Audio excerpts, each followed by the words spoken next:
Assalamualaikum warahmatullahi wabarakatuh. Bismillahirrahmanirrahim. Perkenalkan, nama saya Eni, salah satu mahasiswa saya di Dinas Sukabumi semester 4. Di sini saya akan sedikit menjelaskan materi tentang hukum perorangan, tentang perkawinan, disusun untuk memenuhi tugas mata kuliah hukum perdata, yang mana dosen pengampu yang terhormat Bapak Saiful Rahman, SSY MH.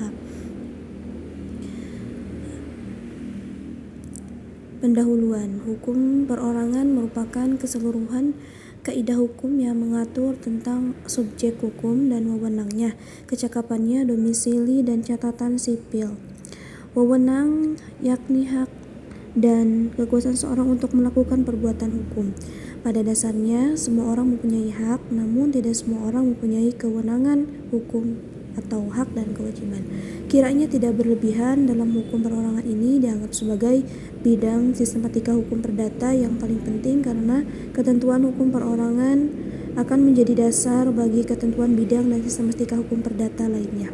Adapun hukum kekeluargaan adalah prinsip-prinsip hukum yang diterapkan berdasarkan ketaatan beragama berkaitan dengan hal-hal yang secara umum diyakini memiliki aspek religius, menyangkut peraturan keluarga, perkawinan, perceraian, hubungan dalam rumah tangga, warisan, pemberian mas kawin, perwalian, dan lain-lain. Lanjut ke teori hukum perorangan tentang perkawinan. Untuk kepentingan administrasi, Undang-Undang Nomor 1 Tahun 1974 tentang perkawinan ini membagi penduduk Indonesia menjadi penduduk yang beragama Islam dan penduduk beragama selain Islam. Semua warga negara yang beragama Islam, baik dari suku mana saja, dari kelompok mana saja, asal tundukan hukum perkawinan sebelum berlakunya undang-undang perkawinan, melakukan perkawinan menurut hukum Islam, maka perkawinannya dicatat di KUA. Sedangkan penduduk yang beragama selain Islam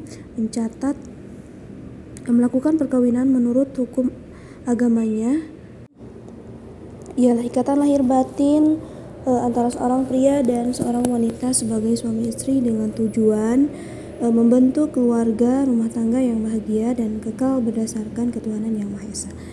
Demikian menurut pasal 1 Undang-Undang Nomor 1 Tahun 1974 tentang perkawinan. Jadi menurut undang-undang ini, perkawinan barulah ada apabila dilakukan antara seorang pria dan seorang wanita. Tentulah tidak dinamakan perkawinan apabila yang terkait dalam perjanjian itu dua orang pria saja, atau yang disebut dengan homoseksual, ataupun dua orang wanita saja, atau yang disebut dengan lesbian.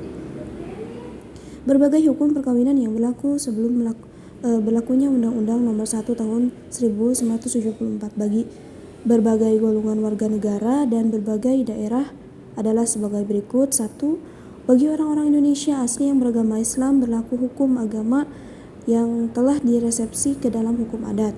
Yang kedua, bagi orang-orang Indonesia asli lainnya berlaku hukum adat. Misalnya, bagi orang Bali yang beragama Hindu di mana adat dan agama telah menyatu, maka pelaksanaan perkawinannya dilaksanakan menurut hukum adat yang serangkai upacaranya dengan upacara agama Hindu Bali yang dianutnya.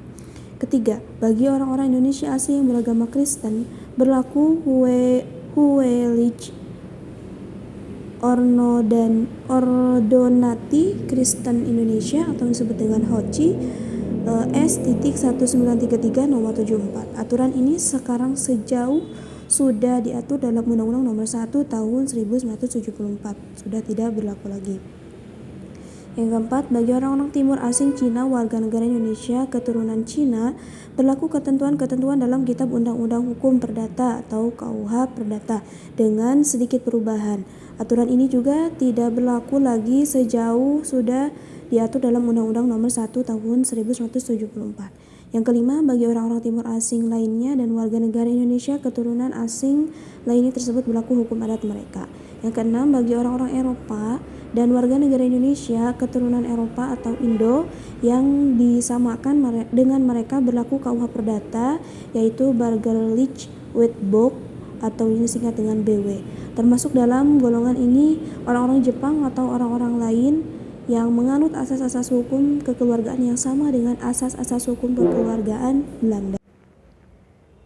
Dalam At-Tanzil Al-Hakim perkawinan disebutkan dalam dua landasan pokok. Pertama adalah hubungan seksual atau yang disebut dengan mihwar al-alaqah al-jinsiyah, seperti dalam firman Allah Subhanahu wa taala yang artinya dan orang-orang yang menjaga kemaluannya kecuali terhadap istri-istri mereka atau budak yang mereka miliki, maka sesungguhnya mereka dalam hal ini tiada tercela. Barang siapa mencari di balik itu, maka mereka itulah orang-orang yang melampaui batas. Al-Quran Surat Al-Mu'minun ayat 5-7.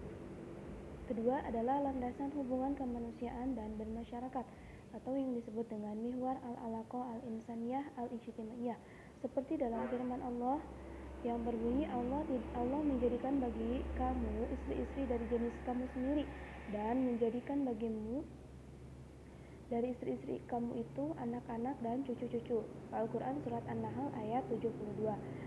Dan dia pula yang menciptakan manusia dari air dan lalu dia jadikan manusia itu punya keturunan dan musyawarah dan adalah Tuhanmu Maha Kuasa. Quran Surat Al-Furqan ayat 54. Jika kamu ingin mengganti istrimu dengan istri yang lain, sedang kamu telah memberikan kepada seseorang di antara mereka harta yang banyak, maka janganlah kamu mengambil kembali daripadanya barang sedikit pun. Apakah kamu akan mengambilnya kembali dengan jalan tuduhan yang dusta dan dengan menanggung dosa yang nyata? Bagaimana kamu akan mengambilnya kembali padahal sebagian kamu telah bergaul dengan yang lain sebagai suami istri, dan mereka istri-istrimu telah mengambil dari kamu perjanjian yang kuat. Quran Surat An-Nisa ayat 20-21. Langsung kepada pembahasan pertama, yaitu akibat hukum perkawinan dan hak dan kewajiban suami istri. Hak dan kewajiban suami istri adalah dalam perkawinan terdapat dalam Undang-Undang pasal 30 sampai dengan pasal 34, yaitu yang pertama, suami istri memikul kewajiban yang luhur untuk menegakkan rumah tangga yang menjadi sendi dasar dan susunan masyarakat. Yang kedua, hak dan kedudukan istri adalah seimbang dengan hak dan kedudukan suami dalam kehidupan rumah tangga dan pergaulan hidup bersama dalam masyarakat. Ketiga, masing-masing pihak berhak untuk melakukan perbuatan hukum. Keempat, suami adalah kepala rumah tangga dan istri adalah ibu rumah tangga. Kelima, suami istri harus mempunyai kediaman yang tepat dan tempat rumah kediaman ini ditentukan secara bersama-sama. Yang keenam, suami istri wajib saling mencintai, hormat menghormati, setia dan memberi bantuan lahir batin yang satu sama yang lain. Ketujuh, suami wajib melindungi istrinya dan memberikan sesuatu keperluan hidup berumah tangga sesuai dengan kemampuannya. Kedelapan, istri wajib mengatur rumah tangga dengan sebaik-baiknya. Dan kesembilan, jika suami atau istri melalaikan kewajibannya, masing-masing dapat mengajukan gugatan kepada pengadilan. Yang kedua, ada dasar hukum perkawinan di Indonesia. Terdapat dalam buku 1 dari Kitab Undang-Undang Perdata atau KUH, yaitu bab 4 sampai dengan bab 11. Yang kedua, terdapat dalam Undang-Undang Nomor 1 Tahun 1974 tentang perkawinan. Yang ketiga, terdapat Undang-Undang Nomor 7 Tahun 1989 tentang pengadilan agama. Yang keempat, Peraturan Pemerintah Nomor 9 Tahun 1974 tentang pelaksanaan Undang-Undang Nomor 1 Tahun 1974 tentang perkawinan. Yang kelima, Peraturan Pemerintah Nomor 45 Tahun 1990 tentang perubahan dan tambahan Peraturan Pemerintah Nomor 10 Tahun 1983 tentang izin perkawinan dan perceraian bagi pegawai negeri sipil. Dan yang terakhir, Instruksi Presiden Nomor 1 Tahun 1991 Kompilasi Hukum Islam di Indonesia Pasal 1 170 SHI. Menurut Pasal 1 Undang-Undang Nomor 1 Tahun 1974 tentang perkawinan, yang dimaksudkan dengan perkawinan adalah ikatan lahir batin antara seorang pria dan seorang wanita sebagai suami istri dengan tujuan membentuk keluarga rumah tangga yang bahagia dan kekal dengan berdasarkan ketuhanan yang Maha Esa. Adapun di dalam ketentuan pasal yang terdapat dalam KUH tidak memberikan pengertian perkawinan. Menurut Kompilasi Hukum Islam Pasal 2 disebutkan bahwa perkawinan menurut hukum Islam adalah pernikahan, yaitu akad yang sangat kuat atau yang disebut mitsaqon golidon untuk menaati perintah Allah dan melaksanakannya adalah ibadah.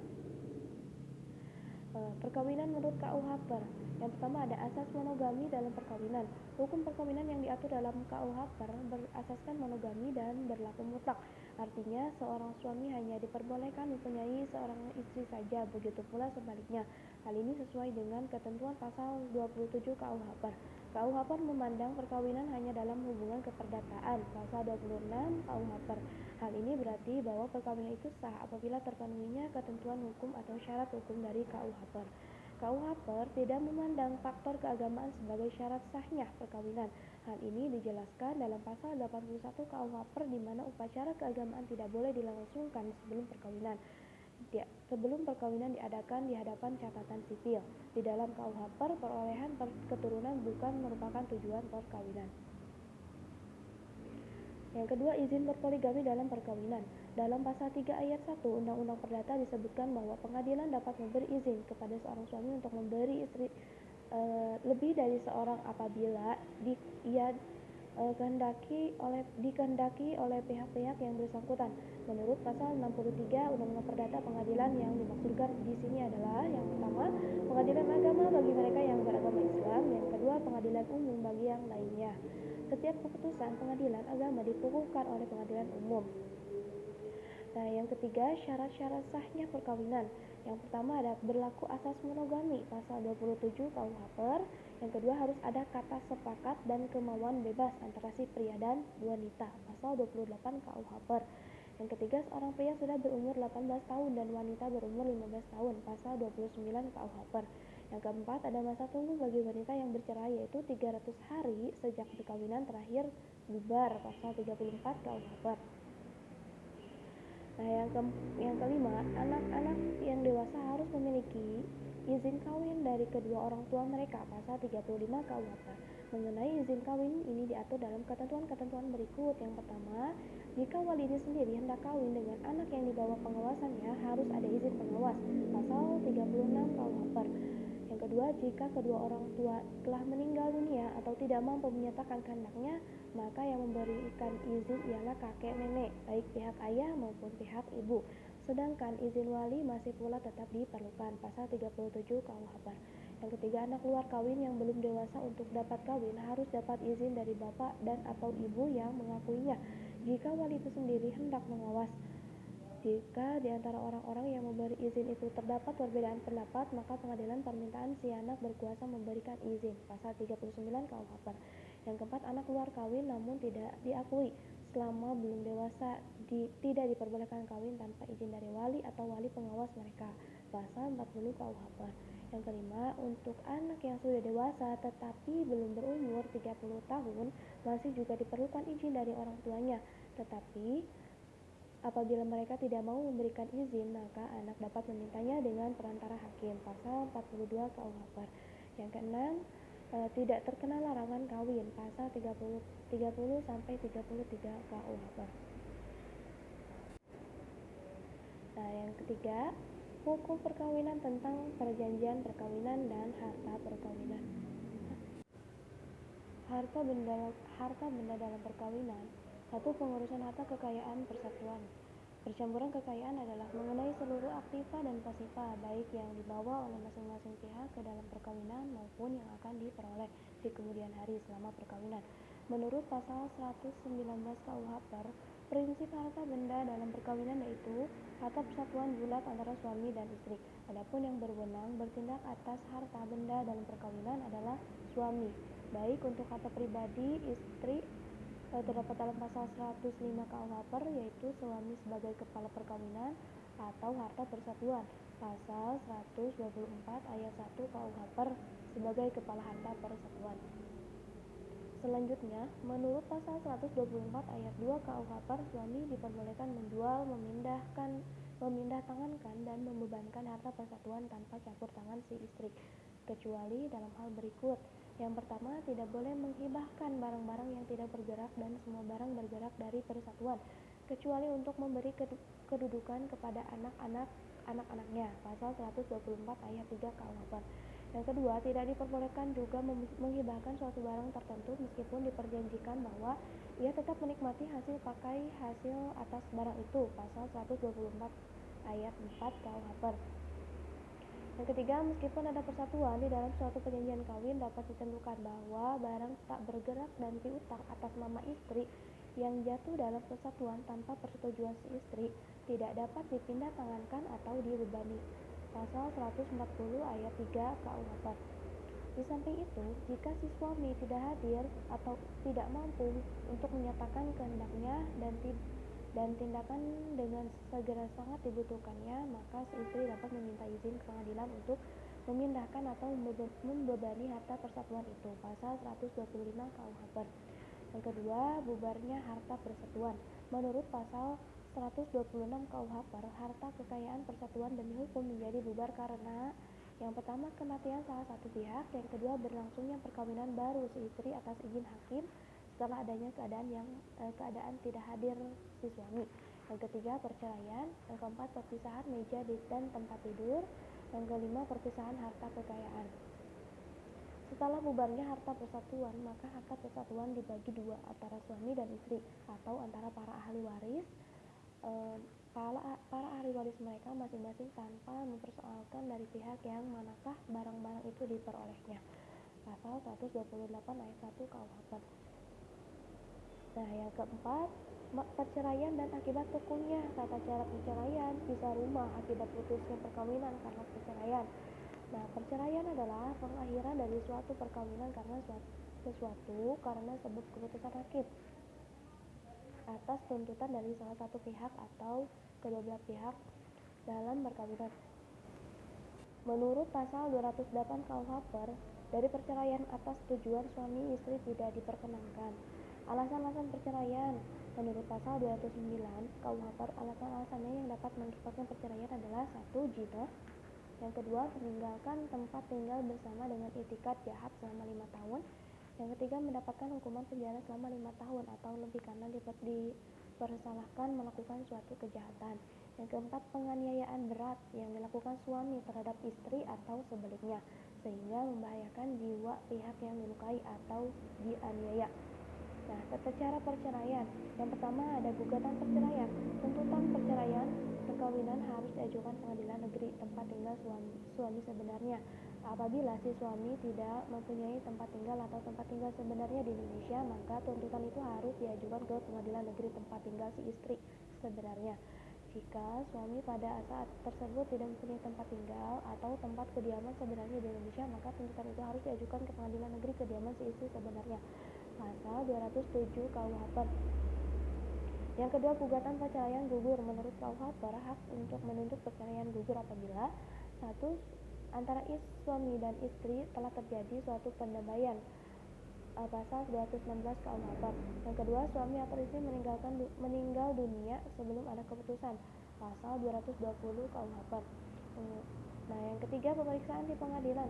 Si istri baik dalam perkara perceraian yang menjadi penggugat maupun jadi tergugat, selama perkara berjalan, boleh meninggalkan rumah si suami dengan izin hakim. Pasal 212 ayat 1 KUHP.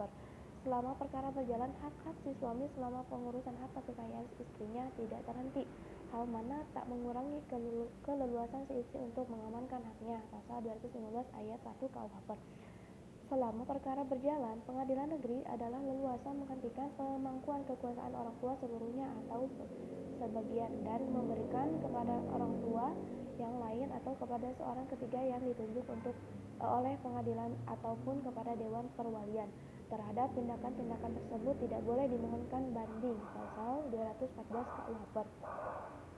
Nah, yang keempat, putusan pengadilan.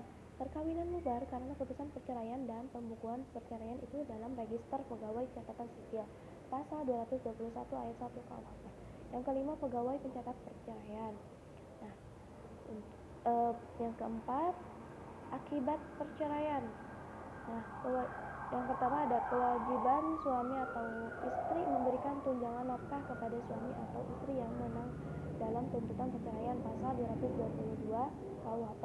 Kewajiban memberikan tunjangan nafkah ini berakhir dengan meninggalkannya si suami atau istri. Pasal 227 KUHP.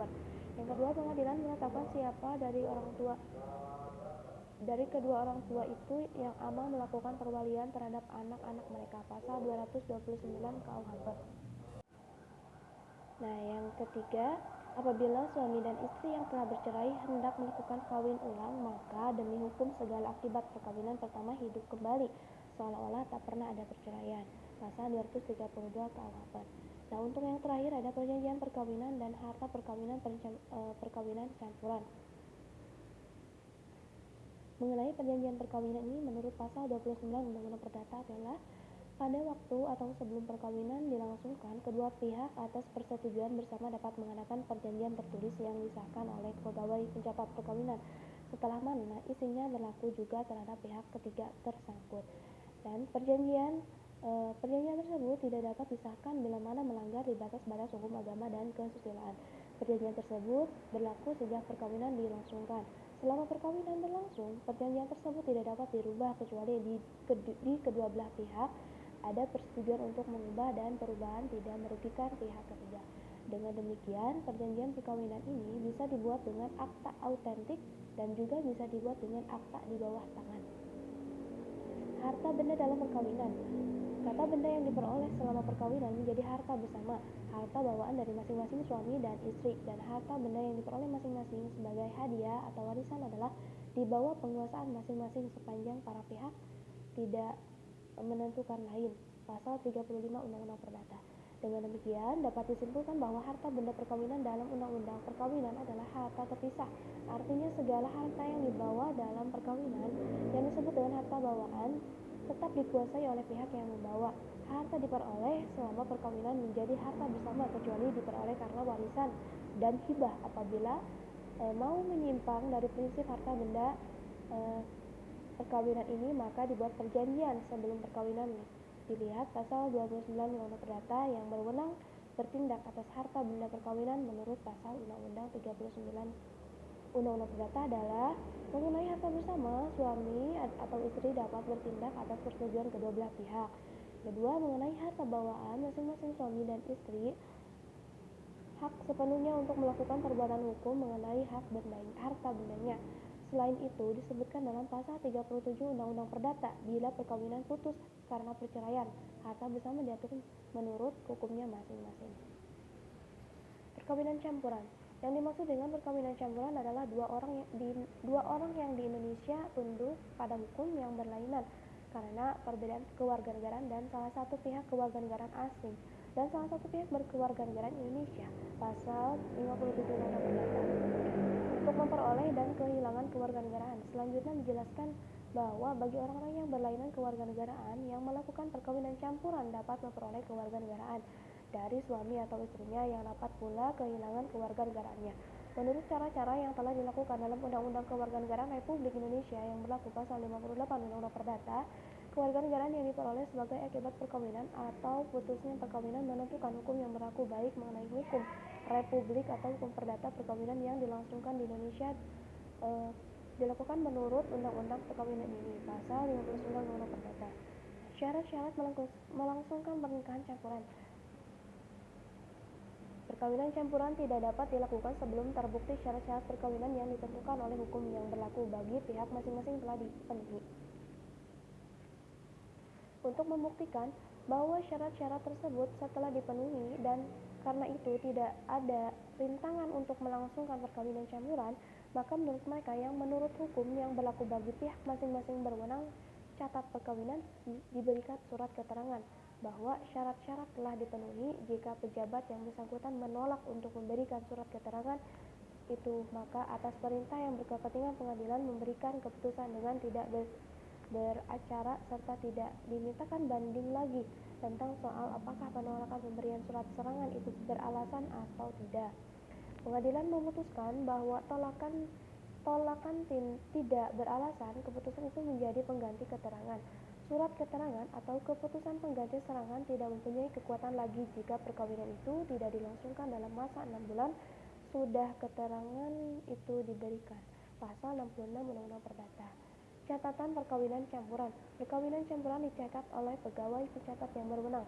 Barang siapa yang melangsungkan perkawinan campuran tanpa diperlihatkan lebih dahulu kepada pegawai pencatat yang berwenang surat keterangan atau surat keputusan pengganti keterangan ini, hukum dengan hukuman kurung selama-lamanya 1 bulan apabila pegawai pencatat perkawinan yang mencatat perkawinan mengetahui keterangan atau keputusan ganti keterangan tidak ada, dihukum dengan hukuman kurung selama-lamanya 3 bulan dan dihukum jabatan pasal 61 Undang-Undang Perdata. Kedudukan anak dalam perkawinan campuran. Dalam perkawinan campuran, kedudukan anak diatur sesuai pasal 59 ayat 1 Undang-Undang Perdata. Itu kewarganegaraan si anak yang diperoleh sebagai akibat perkawinan atau putusnya perkawinan orang tuanya menentukan hukum yang berlaku baik mengenai hukum publik atau hukum perdata. Pasal 62 Undang-Undang Perdata. Cukup sekian yang bisa saya sampaikan. Mohon maaf apabila terjadi banyak kekeliruan dalam penyampaian kata. Akhirul kalam. Wassalamualaikum warahmatullahi wabarakatuh.